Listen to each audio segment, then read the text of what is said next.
alcohol and coffee? Well, listen, I don't want to demonize everything. I want people to realize that you can do this one step at a time. I know that we just can't change people's lifestyle overnight. We want to take it one step at a time. We want to make people realize that for everything that you leave out, there's a reciprocal amount of improvement. We know alcohol is a rank poison, that if you overdo it, it's not good for you. Now, I'm not going to say that if somebody has a glass of wine 3 times a week that, they're going to die from disease or go to hell. I'm not saying that at all. But coffee is a very acidic substance, and your pH, your blood pH is supposed to be someplace between 7.34 and 7.35, and it's very acid forming. And it's not going to kill you on the spot. It definitely draws more fat into your blood. It causes a number of different problems because the stress is putting on your body so your body can achieve the proper pH. What about dairy?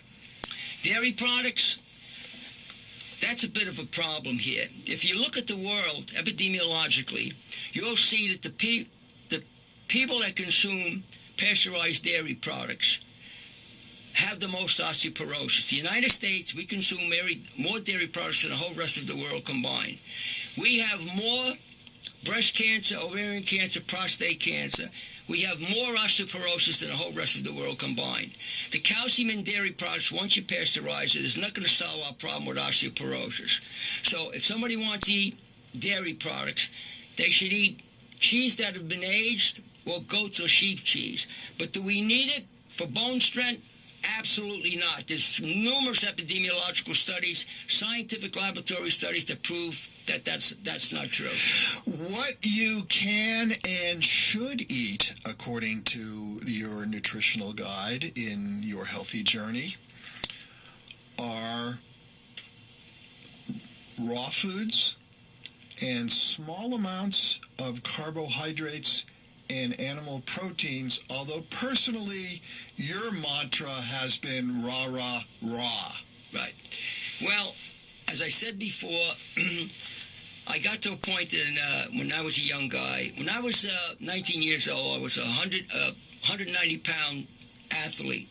But there was so much confusing information out there in the field of nutrition, I wanted to try everything myself. I had heard about the raw diet, and personally, after I got my education in sciences, I didn't believe you could really live a long life on it.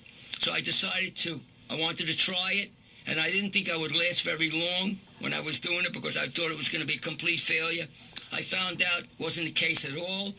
Once you got through the initial process, which was a parallel road to substance abuse, you went through this detox, which was very, very profound. I realized there was really something there. And my life has been an ongoing living experiment. The real important part of my experiment is right now that I'm 80 years old, I'm thriving. I can do anything, without sounding like I'm patting myself on the back. I'm just trying to be factual. I can do anything that a 40-year-old person in good shape could do. It's not only what you put into your body, but it's when and how. When should you eat? Well, the ideal way to do this is don't eat unless you're truly hungry. But see, we want to make this a simple program, Matt, for people. We don't want to overwhelm people with, my lifetime of scientific knowledge and personal experimentation and what I've done. We're not trying to clone people here. What we really want to do is reach mainstream America. We want to take them and teach them certain baby steps. It's very easy to turn a person's health around today if you apply this type of knowledge. And one of the baby steps is to get in touch with your body sense. Yes. Listen to your body, and what Dr. Fred is suggesting is that you eat, and it's real not food. Rocket science, but you eat when you're hungry. And eat real food. Real food. You don't do an artificial breakfast, lunch, and dinner. You eat when your body tells you you're hungry. Exactly. Listen, I'm not trying to encourage people to go out in the backyard and live off the lawn here. I don't want people to get the wrong idea because I live on a raw food type of a diet here. What I'm encouraging people to do is the basic beginning of this premise to getting healthy. I would challenge anybody to give up all the processed food. There's a tremendous amount of good things that you can eat that could be very, very enjoyable. You could actually make a pizza out of real food, and it won't have the same impact on you as a traditional pizza you're going to buy down the street in a local pizzeria. Now, you go into New York City, there's a pizzeria on every corner and in the middle of the block and at the end of the block. I'm not trying to get people to become some kind of extremist. I'm just trying to get them to experiment, to find out that, which anybody can do, is to leave out all the processed food. As soon as you leave out all the processed food, you're going to see very quickly what I'm speaking about. You're going to see your blood pressure drop. You're going to see things happen that many people today are taking medication for. Now, I'm not against medication if it's absolutely necessary, but a lot of times people are not being told by changing their lifestyle, there's a very good chance they won't need medication. They can get rid of it. And again, this is not a diet.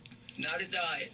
You're asking people to take the steps to change their life, and because it is life, it's going to change as you change. Exactly. We learn from our own experience. What I'm trying to help people to do, to experience their own healthy journey, just take the first step. You're not going to hit the ground running. You hit the ground walking. Try to leave out the processed food. If you can leave out all the processed food, that means you can eat just about everything. Just don't eat it processed. Try to eat a plant-based diet, fresh fruits and vegetables, and then you can add in tubers, potatoes, sweet potatoes, yams, winter squash, escarole and beans. You can eat all these real foods.